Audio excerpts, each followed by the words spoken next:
আৰু জয়ন্ত মল্ল বৰুৱা আৰু মোৰ কেতিয়াবা কাজিয়া লাগাৰ কথা ওলাই আমাৰ অতি ঘনিষ্ঠ সম্পৰ্ক বহুত দিন একেলগে খাইছো একেলগে শুইছো ৰাষ্ট্ৰ বৈৰী সত্য একে ৰাখো বৈৰী ৰাষ্ট্ৰ গতিকে আমি কোনে পাকিস্তানলৈ যাম বুলি নাভাবোই আমাৰ এগৰাকী ডাঙৰ নেতা তেখেতে গৈ 10 দিন থাকে দুদিন নহয় 10 দিন থাকে আৰু সকলোতকৈ ইন্টাৰেষ্টিং এখন চিঠিৰ ভিসা লৈ যায় আৰ তাতে তেওঁ 3খন চিঠিৰ ভিসা পাই যায় আমি দুখন বুলি ভাবি আছিলো এক্সট্ৰা তেৱে নিজে কলে ৰাৱলপিণ্ডিৰ কথা এ কিমান ডাঙৰ লিংক তেখেতৰ থাকিব লাগিব পাকিস্তানৰ লগত আমাক তেনেকে কোনোবাই দিব নেকি প্ৰথম কথা আপোনালোকে কলে মই কলো আমি পাকিস্তানলৈ কেতিয়াও নাযাওঁ আমি যাব নোখোজো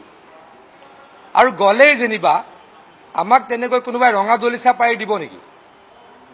আমাকতো কেতিয়াও আমাৰ তেনেকুৱা লিংকে নাই আমাৰ কোনোবা চিনাকি আছে নেকি পাকিস্তানৰ লগত সেই ব্যক্তিগৰাকীৰ মানে গৌৰৱ গগৈ ডাঙৰীয়াৰ কিমান ষ্ট্ৰং কানেকশ্যন থাকিব লাগিব তাত এখন চিঠিৰ তেখেতে ভিসা লৈ যায় তাত বহি বহি আৰু 3খন চিঠিৰ ভিসা পায় আৰু তেখেতৰ পত্নীয়ে পাকিস্তানত চাকৰি কৰি ভাৰতলৈ গুচি আহে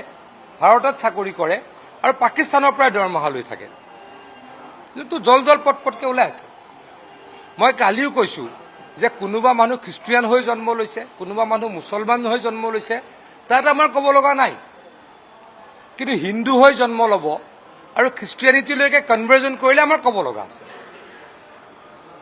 কিন্তু মই সদায় কম কালিও কৈছো আজিও কম কাইলৈও কম গৌৰৱ গগৈ ডাঙৰীয়াৰ ল'ৰা ছোৱালী মই ভাবো যে হিন্দু হৈ জন্ম লৈছিলে আমি বাপেকৰ ধৰ্মই পাই বুলি ভাবো কিন্তু তেওঁলোক দুইগৰাকী কি হ'ল খ্ৰীষ্টিয়ান হ'ল ছোৱালীগৰাকীৰ পাছপৰ্টত ডিৰেক্টলি লেখা আছে স্পষ্টকৈ লেখা আছে খ্ৰীষ্টিয়ান বুলি আৰু তেখেতৰ ল'ৰাজনৰ যিখন পাছপৰ্ট আগৰখনত যিখন ভাৰতীয় পাছপৰ্ট তাত লেখা আছিলে হিন্দু যিখন ব্ৰিটিছ পাছপৰ্ট হ'ল তাত লেখা আছে ... মানে দেশ মানে তেখেতে হিন্দু ধৰ্ম ত্যাগ কৰিলে বা আহোম পৰম্পৰা ত্যাগ কৰিলে সেইটোত আমাৰ ক'ব লগা আছে আৰু প্ৰতিগৰাকী কংগ্ৰেছ কাৰ্যকৰ্তাৰ কৰ্মীৰ ক'ব লগা আছে কাৰণেই ভূপেন বৰাৰ নিচিনা স্বাভিমানী ব্যক্তি কংগ্ৰেছৰ পৰা ওলাই আহিছে সঞ্জু বৰুৱাৰ নিচিনা স্বাভিমানী যুৱ নেতা কংগ্ৰেছৰ পৰা ওলাই আহিছে আৰু এয়া আৰম্ভণিহে বুলি মই কৈছো মোৰ যিখিনি খবৰ আছে আৰু বিহু ব্যক্তিয়ে এই কথাটোৰ কাৰণেই কংগ্ৰেছ দল ত্যাগ কৰিব খুজিছে মই নাজানো বিগ শ্বটৰ কাৰণে আমি ইমান হেৰি নকৰো কাৰণ আমাৰ টিকট দিয়া জেগা ক'ত আছে বিগ শ্বটতকৈ মই ইমান নাজানো মুখ্যমন্ত্ৰী ডাঙৰীয়া আজি যাম বুলিতো কালি কৈছে মই নাজানো ব্যক্তিগতভাৱে কিন্তু মই আকৌ কৈছো এই যুক্তিকেইটাৰ পৰা কথাকেইটাৰ পৰা গৌৰৱ গগৈ ডাঙৰীয়া আঁতৰি আছে তেখেতে ক'লে যে তেখেতৰ মাইনৰৰ ওপৰত তেখেতৰ মাইনৰ সন্তান সন্ততিৰ ওপৰত কি কৰিছে তথ্য ৰিভিল কৰিছে তাৰ কাৰণে কোৰ্টলৈ যাব পাৰিলে হয় তেওঁ তেখেত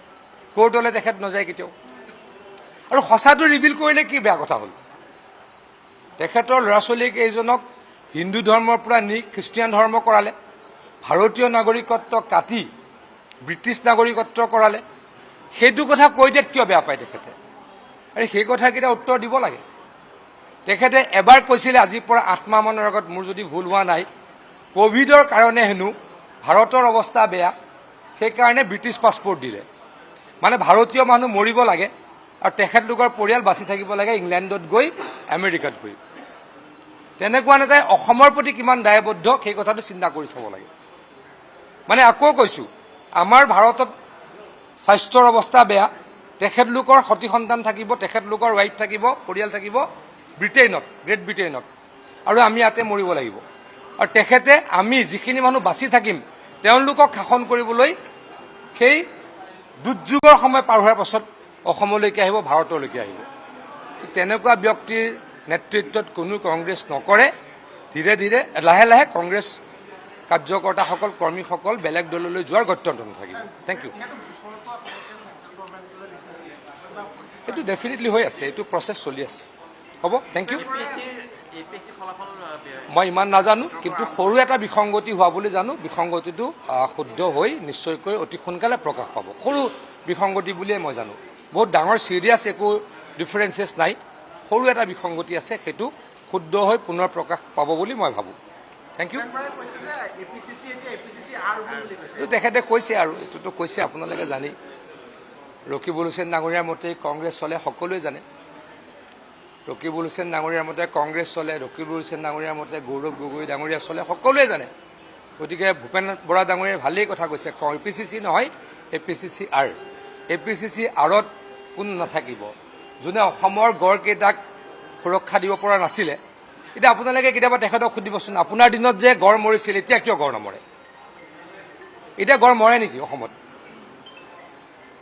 চোৰাং চিকাৰীয়ে গড় ক'ৰবাত মাৰে নেকি অসমত সুধিছোঁ আপোনালোকক ক'ৰবাত গড়ে মৰে নেকি দিলৱাৰ ভাই মৰে নেকি গড় ক'ৰবাত